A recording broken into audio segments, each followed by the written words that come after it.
Asante sana baba, kwa heshima ya katibu wetu. Umesikia ushuhuda zake vile zimekuwako. Ni ukweli, ni mzee, amekuwa washujaa kwa muungano wetu wa machairs wote.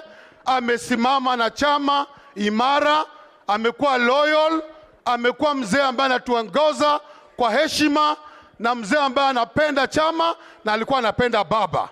Baba, sisi tunataka kusema hivi, mwaka imeanza, wewe umeturn 79 years sasa, na tunasema bado happy birthday to you.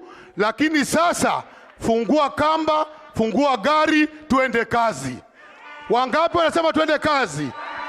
Mnakubali tuende kazi?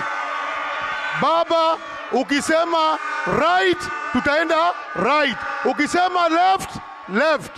Wangapi baba akisema left, tutaenda left? Kwa hivyo sisi kama wajumbe wa ODM Nairobi tunataka kusema kwamba msimamo wetu ni wa Raila Amolo Odinga. Chama ni ODM. Na nikimaliza, kwa sababu tuko Waluya watatu hapa, kuna Mluya mimi, kuna Sifuna, kuna party leader Oparanya.